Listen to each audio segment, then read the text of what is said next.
Qué gusto saludarnos nuevamente en Vértice Internacional. Soy Rina Musali y estamos listos para presentarles un programa que analiza el acontecer internacional y sus impactos para México.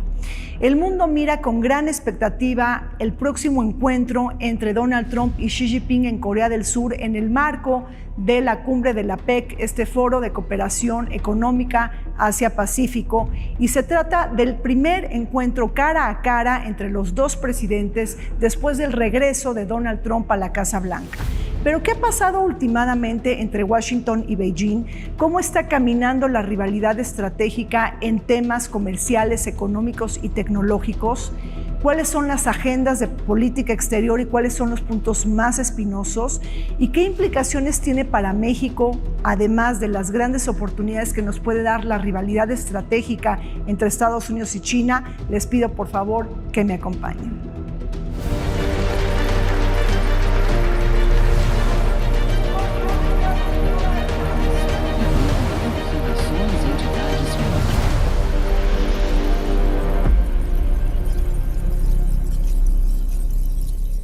En un momento de alta tensión en las relaciones internacionales, se celebra la cumbre de la PEC en Corea del Sur. Hay varias dinámicas globales que se entrecruzan entre las potencias del Pacífico. El enfrentamiento estratégico entre Washington y Beijing, la inquietud de reactivar el diálogo intercoreano y los encuentros bilaterales esperados que pudieran redefinir los equilibrios regionales. Corea del Sur, país anfitrión, busca aprovechar el momento para dialogar bilateralmente con Estados Unidos, así como reactivar su relación con Beijing, después de una camada de tensiones previas. En este contexto, la cumbre de la PEC también pudiera impulsar otras líneas de diálogo indirectas y pendientes entre Estados Unidos y Corea del Norte, especialmente si China actúa como país mediador. Por ello, la cumbre de la PEC ofrece un escenario clave para facilitar vínculos económicos, pero también diplomáticos en Asia-Pacífico.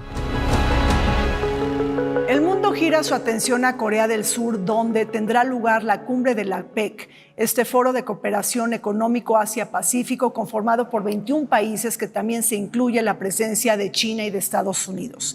En el marco de esta cumbre y por separado se alista el segundo encuentro cara a cara entre Donald Trump, el presidente de Estados Unidos, y Xi Jinping, el presidente de China, quien por última vez se reunieron en la cumbre del G20 en Japón. Después de 6 años se vuelve a dar este encuentro y para platicar de esto que es tan importante, bueno, nos acompañan desde la antigua sede del Senado el doctor Héctor Cárdenas. Él es presidente del COMEXI, el Consejo Mexicano de Asuntos Internacionales. Bienvenido, Héctor. Muchas gracias, Rina, por la invitación. Gracias por estar con nosotros. Nos acompaña también el doctor Roberto Cepeda. Él es investigador del Centro de Investigaciones sobre América del Norte, el CISAN, de la UNAM. Bienvenido, Roberto. Muchas gracias, Reina, por la invitación. Y también nos acompaña el doctor Alexis Herrera. Él es experto en seguridad internacional y catedrático de la Universidad Anáhuac. Bienvenido, Alexis. Gracias, querida Rina. Gracias. Héctor, Estados Unidos y China tienen una lista de agravios en materia económica, tecnológica, geopolítica, y todo esto aderezado en una verdadera competencia hegemónica. Pero ¿te parece que este encuentro era necesario? Es decir, es muy importante que las dos potencias más grandes del mundo se sienten a conversar y lo hagan de manera constructiva y permanente. Absolutamente, Rina. Creo que ya ha habido conversaciones entre Xi Jinping y Donald Trump, incluso en este segundo mandato, pero han sido conversaciones telefónicas. Claro. Pero esta va a ser la primera vez que se reúnen cara a cara y van a tener pues una larga lista de temas que discutir y que tienen que ver, como mencionabas, con esta creciente rivalidad geoestratégica y geoeconómica entre China y Estados Unidos, que obviamente deriva del extraordinario auge económico y que se traduce también en una creciente fortaleza militar y política de China a partir de las reformas de Deng Xiaoping en los años 80, pero que desde la accesión de China a la Organización Mundial del Comercio, pues se ha dado un fortalecimiento de su economía y China se ha vuelto pues la segunda economía del mundo, si lo tomas con ciertas medidas, y la primera incluso si lo tomas a nivel de paridad de poder de compra. Entonces es un encuentro entre los dos grandes elefantes en el cuarto, digamos, en el cuarto internacional que vamos a ver en los próximos días. Claro. Roberto, bueno, pues tenemos entonces este encuentro de gigantes prácticamente, los dos grandes superpoderes, y están enfrascados en una guerra comercial. Pero a la opinión pública ya no le queda claro en dónde estamos, ¿no? ¿Dónde está la bolita en esta guerra comercial? ¿En dónde prácticamente nos quedamos con este juego de tarifas que van y vienen? ¿Qué nos puedes comentar? Bueno, sí, efectivamente, Reina, yo creo que el tema de los aranceles forma parte del medular de la política económica, sobre todo de la segunda administración de Trump. Esto obviamente viene desde hace varios años, donde se da esta rivalidad geopolítica, pero lo vemos más claro a partir del 2017, cuando se empiezan a aumentar estos aranceles, ¿no? Estas tarifas, barreras al libre comercio, ¿no? Que decide implementar Estados Unidos, basado mucho también en la ideología de Peter Navarro. Yo diría es uno de los arquitectos de esta política comercial, que de hecho en su libro 2011, Dead by China, ¿no? De muerte por China, habla justamente que si Estados Unidos no impone, ¿no?, una política comercial para detener el ascenso económico de China, pues era cuestión de tiempo, ¿no? De que China superara a Estados Unidos en el ámbito económico. El ámbito comercial, China también pues es la segunda economía del mundo. Hay un debate ahora también sobre el tema de la tecnología, ¿no? Sí. En algunos rubros específicos de la tecnología, incluso China supera a Estados Unidos. Por otra parte, Estados Unidos sigue siendo la primera potencia militar, eso sin lugar a dudas, ¿no? Pero bueno, vemos en cómo en el siglo XXI se ha reconfigurado un orden multipolar, ¿no?, por decirlo así. Estas tres potencias, yo diría, Estados Unidos, China, Rusia, tienen una importancia relevante. Por ello, esta reunión va a traer la atención, ser el foco, ¿no?, la próxima semana, porque de ahí, obviamente, no solamente se deriva el tema de los aranceles, que por cierto, ahora Trump amenazó de una imposición del 100% de aranceles a China, que empezarían justamente el 1 de noviembre, ¿no? Es justo claro, en el límite, ¿no? Claro. Entonces yo creo que eso es muy importante. Incluso esto también tendría repercusiones para otros temas, como el conflicto de Rusia en Ucrania, ¿no? Claro. Entonces es sumamente importante. Justamente Alexis, Roberto señala que Trump amenaza a China de imponer 100% de aranceles y en respuesta China de alguna manera restringe toda la exportación de materias primas, sobre todo materias, minerales críticos y tierras raras. Y ahí, ¿cómo está el juego de interdependencias entre Estados Unidos y China en esta materia, que me parece que es algo estratégico y que está marcando la agenda de la geopolítica global? Yo creo, Rina, que ha sido muy interesante porque la discusión lleva ya varios años. Si recuerdas esa pequeña obrita de Chris Miller sobre The Chip War, esta idea de que los semiconductores, tecnologías emergentes, los drones, las telecomunicaciones, la computación cuántica, todo eso descansa en esas tierras raras, en esos minerales estratégicos, y ahí, mucho me temo para la administración Trump, el gobierno de Xi Jinping tiene por ahora la ventaja. Por lo menos hasta que Estados Unidos no pueda acceder a otros espacios, otros mercados y otras oportunidades para encontrar estos recursos. Entonces, ese choque se dio y China dijo, muy bien, tú quieres imponer estos aranceles, nosotros vamos a restringir el acceso a estos materiales que son críticos para la industria de defensa y la seguridad nacional de los Estados Unidos. Y yo diría, como bien decían los colegas, que es un juego geopolítico que parece confuso, pero tú lo dijiste muy bien al principio. Hay una clara disputa hegemónica, hay una clara discusión sobre cuál va a ser el futuro del orden mundial y sobre cuál de las dos potencias va a imponer o va a persuadir a la opinión pública global sobre los criterios que van a definir la gobernanza internacional. Entonces, eso también se va a ver en esta cumbre y en ese diálogo bilateral entre los mandatarios. Y bueno, Héctor, dentro de esta lista de agravios también está surgiendo todo el tema de la agenda agrícola entre Estados Unidos y China, que es muy sensible para Donald Trump, es decir, Ahora China le está comprando más soja a Argentina y a Brasil y ahí Trump está enojado. ¿Cómo va a manejar Trump esta situación frente a China? Porque esto se vincula con un posicionamiento político interno en Estados Unidos. ¿Qué piensas? Mira, ese tema de la agricultura ya vimos esta historia porque sucedió en la primera administración de Trump. O sea, el presidente Trump impuso aranceles sobre el acero y otras materias contra China en el 2017, y China, como resultado de eso, redujo las exportaciones de soya a Estados Unidos. Eso provocó realmente un malestar y un impacto muy fuerte en los granjeros americanos, y el resultado fue un subsidio enorme del gobierno americano. Ahorita estamos viendo la misma historia, es decir, el gobierno de Estados Unidos está por liberar entre 25 y 28 mil millones de dólares de subsidios a los granjeros de soya americanos, que ya pues, se convierte en uno de los costos más importantes de este conflicto con China. Pero el conflicto tiene mucho más, sí, claro, mucho más fondo. Es decir, este conflicto no es nada más un tema que se haya suscitado con Trump. O sea, esto ya viene de varias administraciones americanas y de la política de China. Hay que ver, no todo es culpa de Trump. Es decir, Trump efectivamente está siguiendo una guía, digamos, establecida por Navarro y por los otros ideólogos, digamos, del proteccionismo americano, pero también China tiene mucho que ver en lo que ha sucedido. Es decir, desde su entrada a la OMC, China, sí, ha jugado con reglas que le han beneficiado como país en desarrollo, pero también ha estado dando subsidios enormes a su industria, ha tenido prácticas realmente desleales en muchos aspectos. Por dar un ejemplo, ahorita mencionábamos el tema de los metales raros, de las tierras raras. Sí. Estados Unidos tenía una empresa importante que producía imanes. Los imanes son fundamentales para toda la industria de alta tecnología. Los chinos compraron la empresa americana y habían acordado mantener esa empresa en Estados Unidos durante un tiempo muy, muy amplio.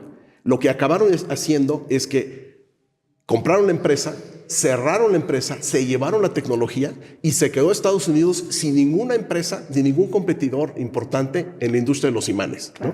Entonces, ese es un ejemplo del tipo de estrategias que China ha utilizado y que durante mucho tiempo Estados Unidos ignoró o no se fijaron o no hubo suficiente atención. Entonces, creo que ahí es importante destacar que no es lo mismo lo que está haciendo Trump con respecto a China que lo que ha estado haciendo con respecto a México o Canadá. Claro. O sea, con China sí hay un problema de fondo de una competencia desleal entre la industria china y la industria pues, del resto del mundo, porque no nada más es Estados Unidos. A nosotros en México también nos ha afectado en muchos sectores. Entonces, es una competencia realmente importante. Uno de los temas fundamentales es que todas las exportaciones de productos estratégicos de China a Estados Unidos requieren un permiso de exportación específico. O sea, todo eso se palomea a los niveles más altos del gobierno chino. Y los chinos han aplicado una política que se le ha llamado, Michael Froman del Council of Foreign Relations le ha llamado la caja grande con los muros altos, ¿no? Es decir, tienes una caja donde de todo lo que se considera estratégico y con barreras muy elevadas para mantener el control de esos elementos estratégicos. Ahí creo yo está la disputa económica de fondo. Claro. Es una disputa por la supervivencia de industrias fundamentales y es una disputa por la primacía tecnológica. Claro. Y bueno, me quedo con esto, Héctor, el tema de la disputa suprema por la tecnología, Roberto, Alexis. Es decir, tenemos también, pues estamos viviendo, se puede decir, como una especie de guerra fría por la tecnología. En ese sentido, y ahí cómo se apunta la disputa por los chips y sobre todo por el control de las plataformas del futuro, ¿no? Es decir, la inteligencia artificial, etcétera. ¿Cómo estás viendo ahí ese acomodo entre China y Estados Unidos? Sí, bueno, ese justamente era uno de los temas en los que se advierte, ¿no? Que China va un paso o varios pasos adelante de Estados Unidos, ¿no? Lo vimos con OpenAI o esta inteligencia artificial que China sacó eso fue a principios de año, ¿no? Sí. Con 10 veces menos la inversión pudo sacar una inteligencia o estas formas de inteligencia artificial que podría hacer que China, ¿no?, está avanzando en ese tema, ¿no? Yo diría también agregar el tema de las tierras raras, también hay una vinculación porque la inteligencia artificial necesita, ¿no?, de todos estos recursos. Entonces ahí está también esa estrategia, ¿no?, que hablamos hace unos momentos, ¿no?, de China, de restringir las exportaciones. Estados Unidos también acaba de hacer un acuerdo bilateral con Australia, ¿no?, por el tema también de las tierras raras. Claro. ¿No? Sí, bueno, no nada más están en China. Ahora, el tema es que China sí ha invertido mucho, porque no nada más es que haya, incluso se habla que en México existen tierras raras, ¿no?, o todos estos 17, ¿no?, minerales, ¿no?, de la tabla periódica, pero no existe la tecnología, el know-how que ya se ha desarrollado en China, ¿no? Entonces, si agregamos el tema de la inteligencia artificial con el tema de las tierras raras, ¿no?, entonces ya tenemos dos rubros donde China tiene esa ventaja, ¿no?, que hablábamos sobre Estados Unidos, ¿no? Entonces ahí yo creo que esa competencia entre potencias es muy importante, ¿no? A ver, creo que estamos todos aquí, los presentes, estamos de acuerdo en que Estados Unidos está haciendo todo lo que sea posible para retrasar el ascenso de China como líder mundial, Alexis. Pero bueno, en ese sentido, pues para lograr eso necesita aliados Estados Unidos. ¿Y qué me dices de que China, Corea del Sur y Japón, grandes aliados de Estados Unidos, están haciendo un tratado de libre comercio con China? Bueno, yo creo que es parte del cálculo de estas potencias regionales con relación a otro hecho que es fundamental, que Estados Unidos, bajo la administración Trump, no es un actor global confiable y ya no es el garante del orden mundial que conocimos en el siglo XX. Y eso, y bueno, acabamos de ver ahora a la nueva primera ministra del Japón, que es un hecho histórico, decir que sí, que va a negociar estos acuerdos, pero que al mismo tiempo busca restablecer el diálogo con Trump en la medida en que ello sea posible. Pero si eso no es posible, tienen que recurrir a otras garantías y a otras capacidades, y ahí también está un grave debate sobre un futuro de proliferación nuclear en la región, por ejemplo, ¿no? Claro. Y esto nos lleva también a lo que decía Héctor, la política comercial en estos momentos y bajo este escenario geopolítico es parte de la agenda de seguridad nacional de las grandes potencias. Y por eso esas listas de componentes, de tecnologías, de recursos y de permisos para establecer cadenas de suministro que puedan favorecer a unos y otros. Claro. Y entonces en toda esta competencia, Héctor, lo que podemos decir es que también tenemos una expresión muy clara de esta disputa geopolítica. Por ejemplo, cuando hablamos de la iniciativa de la Franja y la Ruta, cuando hablamos, por ejemplo, del corredor, un corredor que pues está teniendo lugar entre India, Europa, Medio Oriente, y ahí cómo Trump reacciona, es decir, cómo está reaccionando Trump frente a Xi Jinping en términos de la conectividad y de la penetración de estas dos grandes potencias en diferentes regiones del mundo. Yo creo que ha estado reaccionando mal. Es decir, yo creo que con una visión incompleta y una estrategia, vamos a ver si es fallida o no, pero yo creo que por lo menos que genera muchas dudas. Estados Unidos había hecho un esfuerzo muy grande por atraer a la India, por ejemplo. La India, recordemos, va a ser en muy pocos años la tercera o cuarta economía mundial.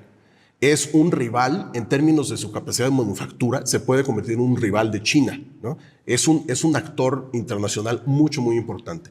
Estados Unidos había pasado 25 años acortejando a la India y tratando de jalarla hacia el ámbito occidental.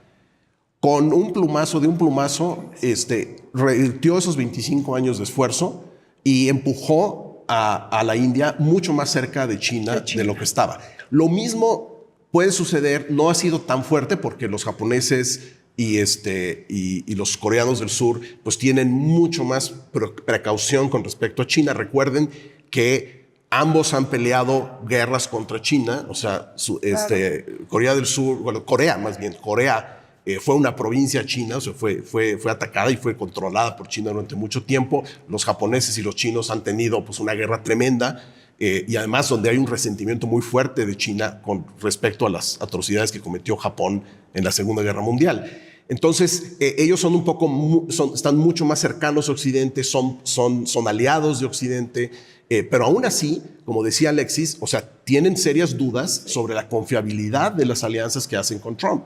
Entonces, eso por una parte. Por la otra, aunque la iniciativa de la ruta de seda o del Belt and Road de China ha tenido una reducción de presupuesto en los últimos años, o sea, ya no es tan vibrante como lo fue en su momento, no ha habido nada que los Estados Unidos haya puesto como contrapeso. Claro. Es decir, ha sido tratar de bloquear algunos de los esfuerzos, como por ejemplo el puerto que se está construyendo en Perú, la salida de la empresa china que tenía un contrato de gestión de parte del puerto del Canal de Panamá, ese tipo de iniciativas, pero no ha habido nada que Estados Unidos pueda ofrecer en contraparte, pero decir, a ver, aquí estoy yo, claro, yo te lo hago. El contrapeso puede ser este corredor de la India, ¿no? Y ese es el que no está acreditando a Donald Trump, ¿no? Exactamente. Por rivalidades geopolíticas. Bueno, pues hagamos un corte y solamente recordarle a la gente que nos acompaña que, bueno, pues antes de la visita de Trump a Corea del Sur, primero estará viajando y participando en diferentes eventos en Malasia y también en Japón. Bueno, pues con eso también está el mensaje, ¿no? De Asia primero. Hacemos un corte, regresamos.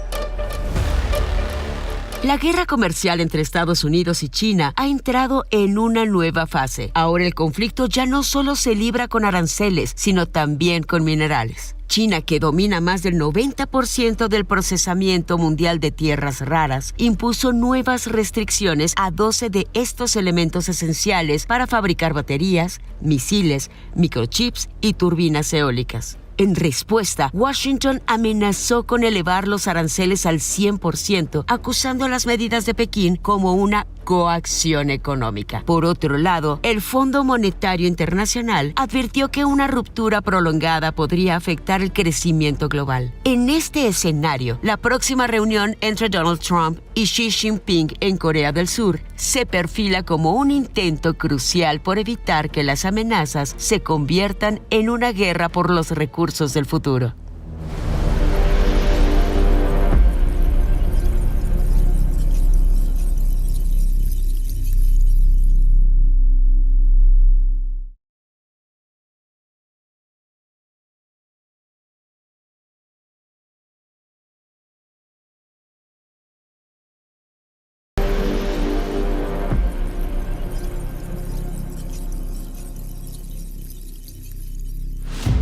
El mundo observa con gran expectativa la próxima reunión entre Donald Trump y Xi Jinping en Corea del Sur, coincidiendo con la celebración de la cumbre de APEC, el Foro de Cooperación Económica Asia-Pacífico, que reúne a 21 economías responsables de cerca del 61% del Producto Interno Bruto global y la mitad del comercio mundial.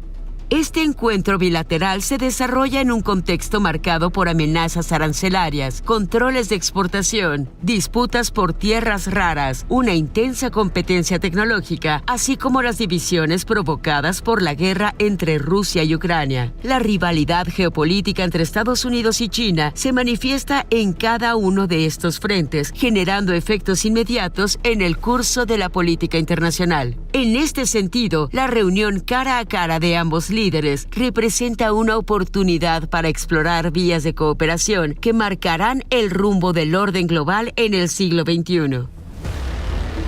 Bueno, seguimos adelante comentando sobre los temas más candentes de la agenda de China y Estados Unidos, justamente cuando Trump y Xi Jinping tendrán su primer encuentro en el segundo mandato de Trump. A ver, Alexis, el tema de las disputas territoriales en el mar de China Meridional no lo podemos dejar de lado cuando estamos hablando de esta cumbre tan importante entre líderes. Y bueno, pero primero, ¿por qué levanta la codicia toda esta región? Y ahí, ¿dónde está la mirada estratégica de Trump y de Xi Jinping? Yo diría, Rina, que es una discusión que tiene un origen sistémico. Sí. En la medida en que China recupera lo que desde el punto de vista de la historia china es su esfera de influencia, y en la medida en que sus capacidades militares, económicas, demográficas, tecnológicas aumentan, es natural que quiera ejercer su influencia sobre la región. Y el gran problema ha sido que este ascenso a la condición de gran potencia no necesariamente responde a los criterios de un orden basado en reglas, dirían en Occidente, ¿no? Y entonces también Filipinas, Corea del Sur, Japón, Indonesia y muchos otros, Vietnam, por ejemplo, dicen, yo no estoy de acuerdo y no puedo aceptar que quieras imponer una violación a los criterios del derecho del mar, por ejemplo, ¿no? O al comercio y la navegación. Y el gran garante era Estados Unidos, pero ahora con Estados Unidos bajo Trump eso no queda claro y entonces la posibilidad de que estas potencias medias de la región decidan un camino unilateral frente a China como una amenaza, pues se vuelve también un tema sistémico. Otra discusión que seguramente verás por ahí, una autora de Estados Unidos, Kori Schake, hablaba de esto que en inglés es el safe passage, de cómo la hegemonía británica a fines del siglo XIX y principios del XX pudo haber dado paso a una confrontación con la potencia en ascenso en esa época, que era Estados Unidos. Y al final hubo un acuerdo. Entonces, la posibilidad histórica para Xi y Trump de comportarse responsablemente y evitar este tipo de confrontaciones, pues está en la mesa de aquí a esta cumbre y al futuro inmediato de nuestra sociedad. Claro.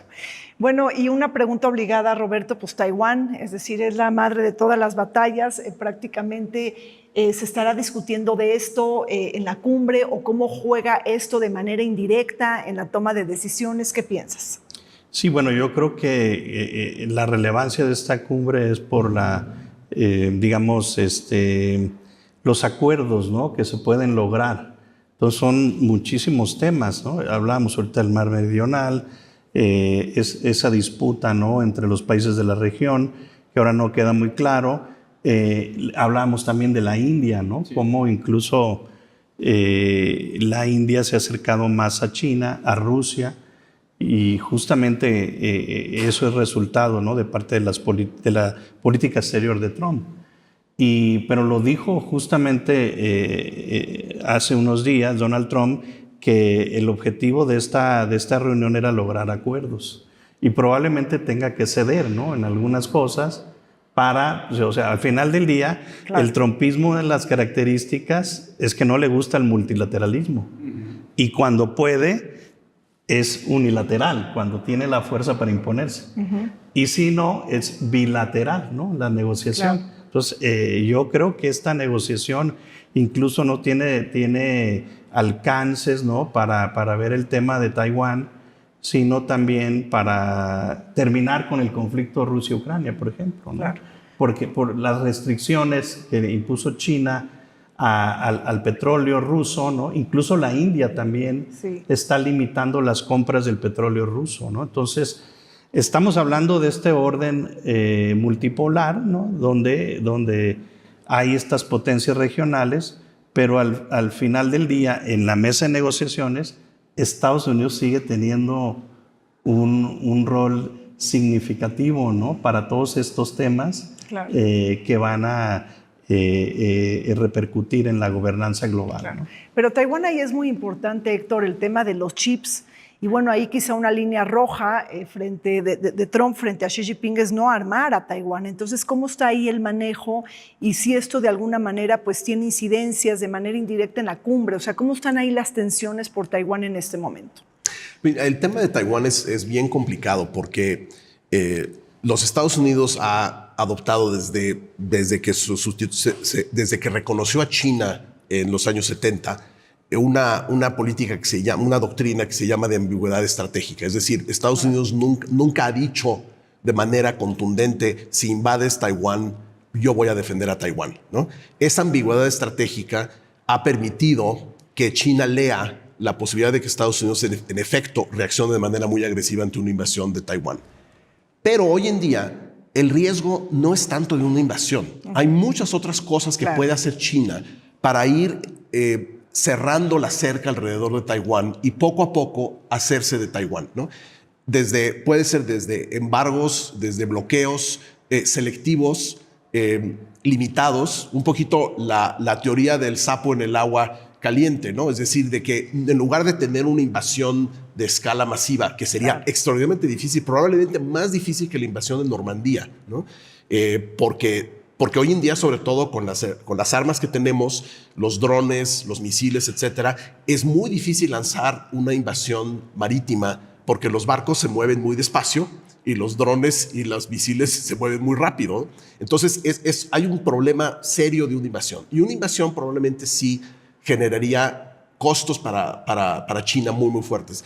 Pero no necesitan hacer eso. Pueden también actuar de una manera más limitada y ir empujando poco a poco esa línea roja hasta que ya sea demasiado tarde. O incluso que los propios taiwaneses digan: pues aceptamos una componenda con China y nos volvemos ya mucho más parte del ámbito chino. Ahora, hay una cuestión importante. Yo creo que, y Trump lo ha dicho, y algunos de sus asesores han dicho, que Taiwán no es necesariamente un elemento absolutamente crítico de política exterior, de seguridad para ellos. Yo creo que eso es una visión equivocada.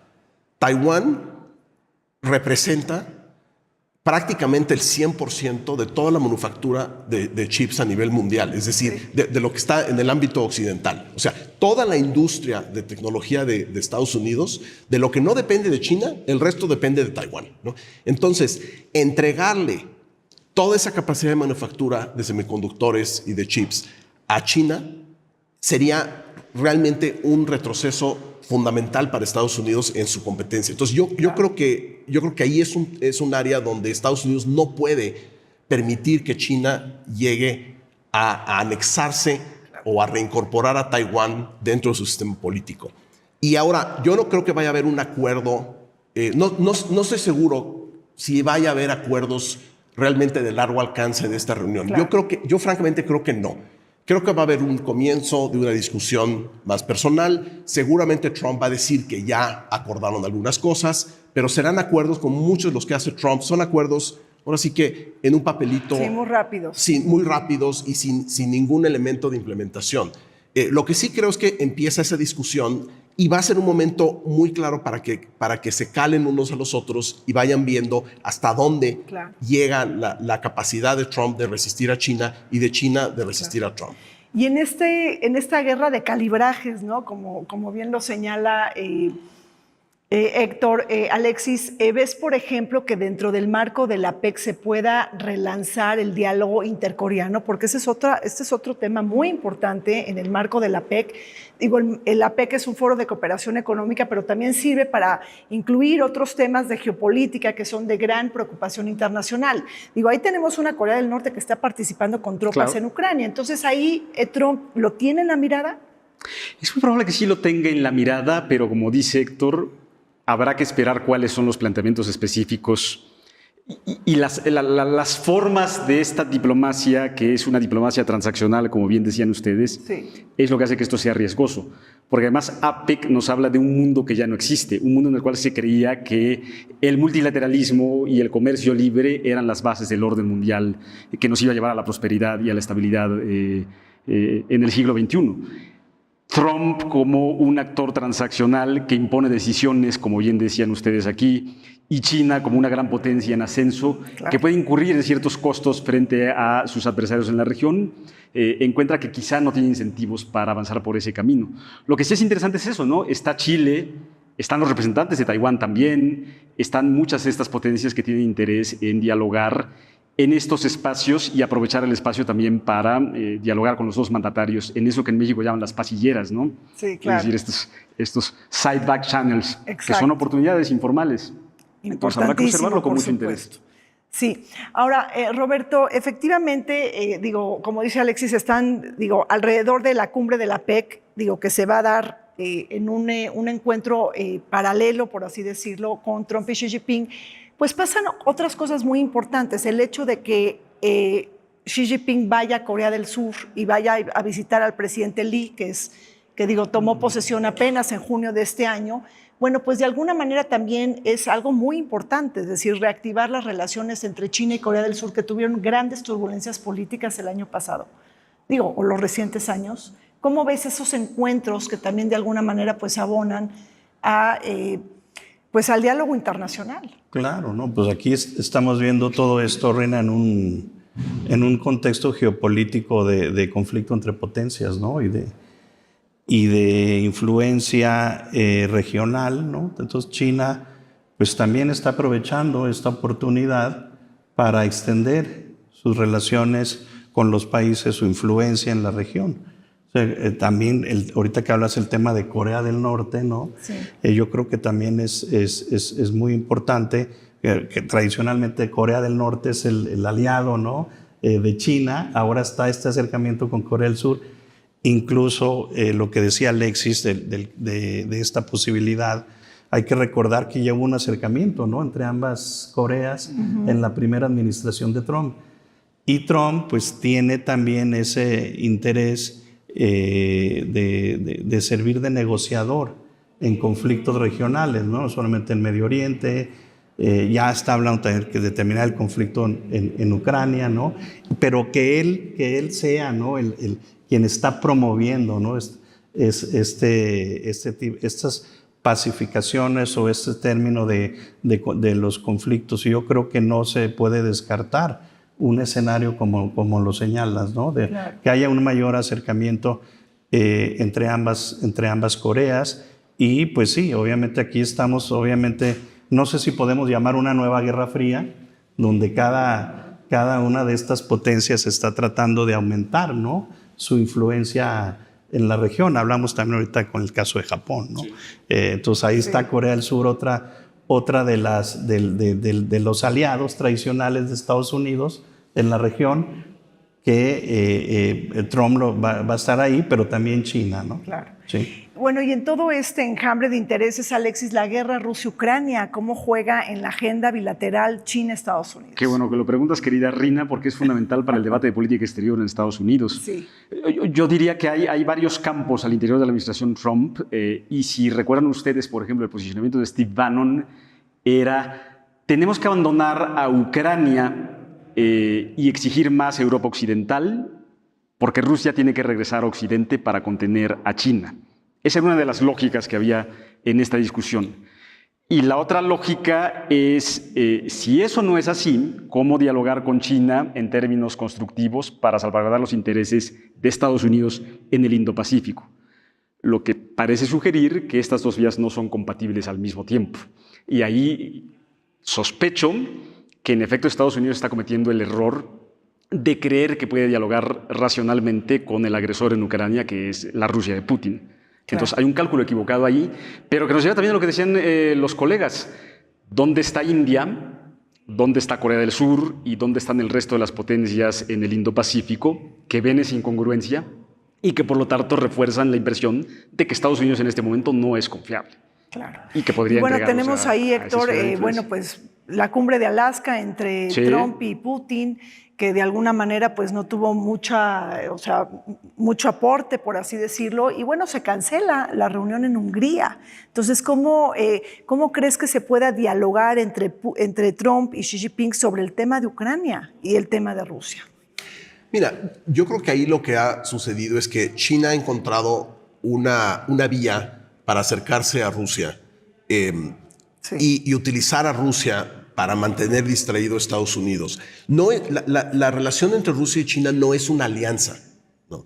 Es, en el mejor de los casos, una alianza temporal o una alineación temporal por conveniencia mutua. Pero cada vez queda más claro que Rusia se convierte, en el mejor de los casos, en un estado vasallo de China. Es decir, no es una alianza de iguales. Los chinos están salvándole el pellejo a Putin con los suministros. Prácticamente todo lo que recibe Rusia en términos económicos viene hoy en día de China, poco de la India también, pero la India sí yo creo que sí van a reducir muchísimo la compra de petróleo ruso. Y entonces esa alianza o esa alineación que hay entre China y Rusia, pues va a ser muy difícil romperla, porque obedece a intereses de mediano plazo, de mediano y largo plazo de China. China tiene un gran interés por asegurar el paso por el Ártico para sus bienes. O sea, si tú quieres comerciar entre China y Europa, te sale extraordinariamente más barato pasar por el Ártico, y ahora que se está deshielando, pues se vuelve mucho más importante. Claro, mucho más rentable. El único país que tiene ese control absoluto de ese pasaje es Rusia. Entonces ahí está, y China ha estado construyendo bases y puertos en toda la zona ártica del norte de Rusia. Entonces ahí yo creo que va a ser muy difícil que Trump rompa esa alianza, aunque sea temporal, entre China y Rusia. Y es ilusorio pensar lo que dice Bannon. Yo creo que es absolutamente absurdo. O sea, Estados Unidos no va a lograr que Rusia se incorpore a Europa. Ya se trató, o sea, hubo un esfuerzo muy grande. cuando terminó la Guerra Fría en el 89, con la caída del muro de Berlín, o sea, el Occidente le abrió los brazos a Rusia. O sea, hubo cooperación impresionante, hubo fondos europeos. Inclusive un consejo de la OTAN-Rusia, ¿no? Hubo unos un consejo de la exactamente. OTAN-Rusia. Rusia tenía una participación dentro de la OTAN. No era miembro de la OTAN, pero sí era parte del consejo. Pero refleja esa cooperación, ¿no? Eso no funcionó. O sea, ¿por qué? Porque hay un imperativo, por lo menos en la mente de Putin, de reconstruir el imperio ruso. Y de eso no lo va a disuadir Trump con más comercio, ¿no? Y tampoco le conviene a Estados Unidos, porque la economía rusa es una economía pequeña, no es una economía importante. O sea, esto no es un mundo tripolar. O sea, Rusia no es uno de los polos. O sea, es multipolar, pero Rusia no es uno de esos polos. Yo creo que es Estados Unidos, China, y luego tienes a la India, ¿no? Sí, exacto. Y ese sí es quizás el tercer polo que todavía no estamos viendo. Claro. Bueno, pues sí, muy interesante. Además hay que comentar que quizá viene un próximo encuentro de Trump y de Xi Jinping en enero en China. Es decir, hay un encuentro que está programado para que Trump viaje a China. Y bueno, pues estemos pendientes de todos estos ires y venires en la relación bilateral. Hacemos un corte, regresamos. La confrontación entre Estados Unidos y China se intensifica en el Indo-Pacífico, una región que concentra intereses estratégicos, tecnológicos y militares. Washington, a través del Comando del Indo-Pacífico, sostiene su presencia con bases clave en Guam, Japón y Filipinas, mientras refuerza alianzas con Corea del Sur y Australia. En respuesta, China ha expandido su infraestructura militar con más de 3.200 hectáreas de bases insulares en el mar de China Meridional y mantiene su firme reclamo sobre Taiwán. La isla, respaldada por el suministro armamentista de Estados Unidos, se ha convertido en el punto más sensible de la competencia por la influencia regional. En este tablero geopolítico, cada maniobra militar reaviva el riesgo de una confrontación abierta entre las dos potencias.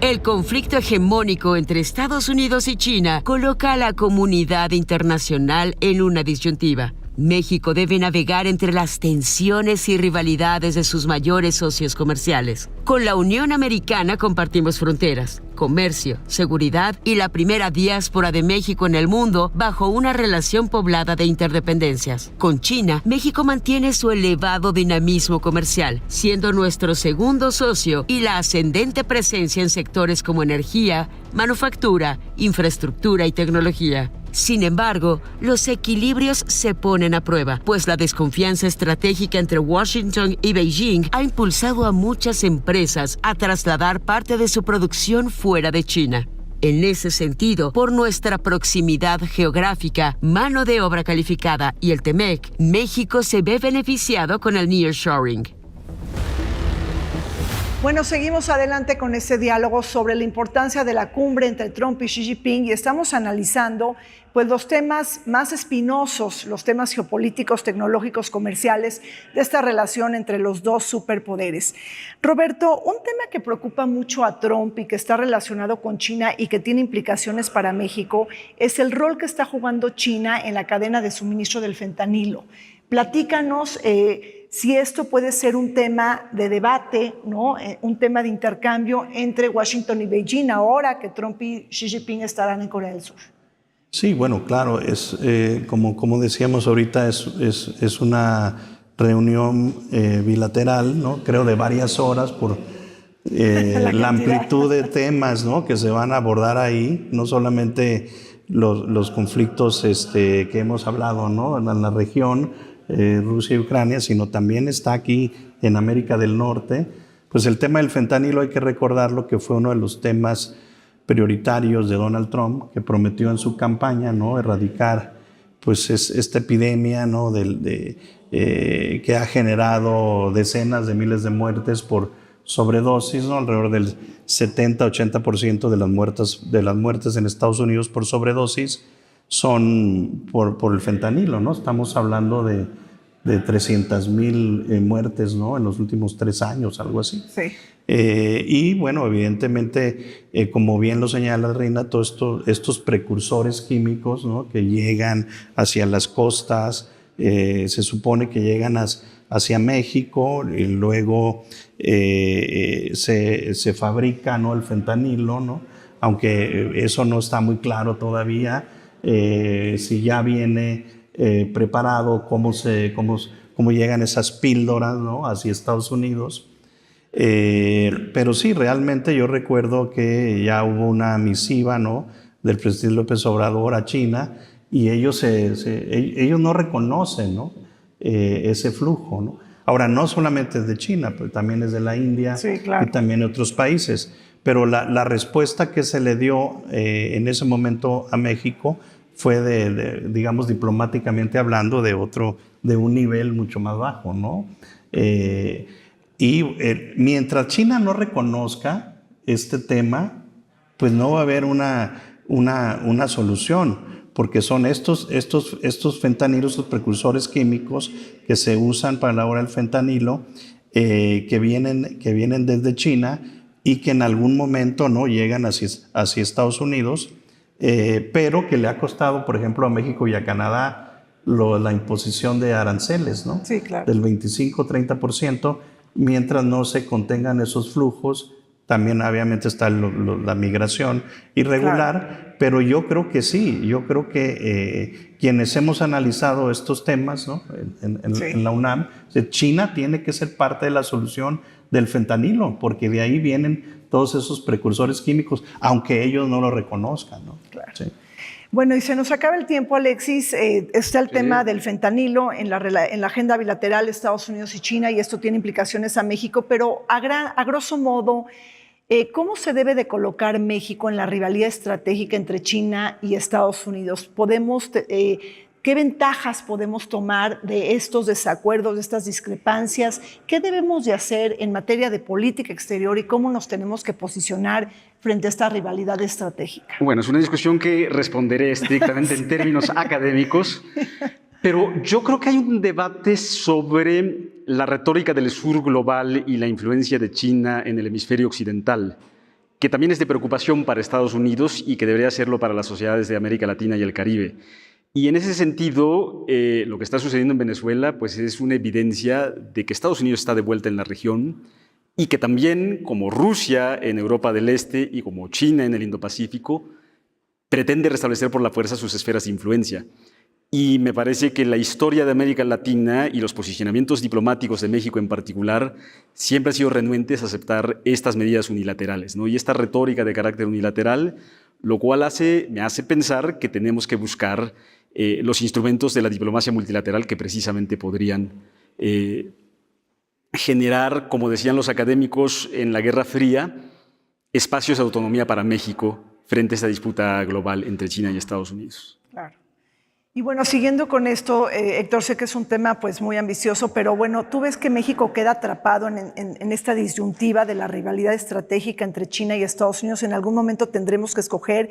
México tiene, pues por geografía, su nodo geopolítico en América del Norte. ¿Qué tenemos que hacer con China? ¿Equilibrar bien nuestra relación, pero no poner en riesgo la de Estados Unidos? ¿O qué? ¿Cómo lo lees todo esto? Yo creo que lo primero que tenemos que hacer es entender y definir qué queremos con China. O sea, cuáles son los intereses nacionales de México con respecto a China. Y eso no se puede ver en aislamiento, es decir, siempre tiene que ser un cálculo que toma en cuenta también los intereses nacionales de México con respecto a Estados Unidos y nuestros otros socios comerciales, incluyendo Europa y otros socios también de la región. Entonces, de hecho, Comexi va a sacar ya muy pronto un documento de una reflexión sobre precisamente ese tema. ¿Qué está en el interés de México con respecto a su relación con China? Pero yo diría, adelantando un poco, y ese es mi punto de vista, no sé si el documento lo refleja igualmente, yo creo que sí tenemos que tener claro, y creo que hay mucha gente en Estados Unidos que sí lo entiende, que la única oportunidad que tiene Estados Unidos de prevalecer es con una red de alianzas fuertes. Es decir, ahorita las economías americana y China son casi equivalentes. Pero cuando sumas toda la red de alianzas, si estamos hablando de Norteamérica más Europa, ¿no?, más parte de los aliados de Asia-Pacífico, la economía americana es esa red es 2 o 3 veces más grande que China. Entonces, ahí sí hay una complementariedad política, económica y geoestratégica, y además con valores compartidos, por lo menos hasta que llegó Donald Trump, pero con valores compartidos sociales, o sea, digamos, en términos de nuestra visión de qué tipo de sociedades queremos, que están mucho más alineados que China. Yo no tengo ninguna duda, yo creo que es iluso pensar que México va de alguna forma a alinearse con China. México, como siempre, va a estar alineado fundamentalmente con Occidente y con Estados Unidos, pero ahí lo que tenemos que definir es qué queremos con China, qué tipo de inversiones, porque ni siquiera Estados Unidos se va a separar de China completamente. Estados Unidos tiene un comercio con China, inversiones chinas y en China enormes. Eso va a continuar. El tema es en qué sectores, para qué propósitos, con qué limitaciones y con qué reglas. Yo creo que esa es la gran discusión que tiene que haber, y ahí el tema está en manos de México decidir qué queremos. Pues bueno, nos dejan muchísimas reflexiones para pensar y para de verdad profundizar. Muchísimas gracias a Héctor Cárdenas, presidente del COMEXI, a Roberto Cepeda y también a Alexis Herrera. Y bueno, efectivamente, pues a todos nos conviene que los dos superpoderes de Estados Unidos y de China pues estén dialogando continuamente. De lo contrario, pues haríamos un mundo más inseguro, más vulnerable y más disfuncional. Hacemos un corte y regresamos.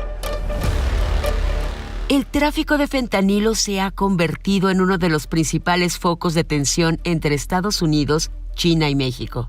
Tras años de acusaciones cruzadas, Estados Unidos ha presionado a ambos gobiernos para frenar el flujo de precursores químicos procedentes de China y su procesamiento en México. En 2025, la Oficina de Aduanas y Protección Fronteriza de Estados Unidos reportó una reducción de más del 50% en las incautaciones mensuales respecto a años anteriores. Aunque estos resultados reflejan cierta cooperación trilateral, las diferencias persisten. El gobierno de Trump exige mayor control en la cadena de suministro. China rechaza las acusaciones y México busca equilibrar su relación con ambas potencias. La cuestión del fentanilo se ha convertido así en un campo de negociación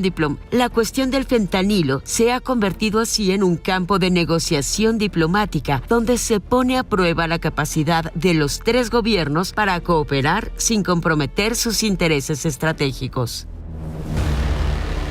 Llegamos al fin de Vértice Internacional. Zorrina Musali, como siempre, los esperamos todos los martes y sábados por el canal del Congreso. Hasta pronto.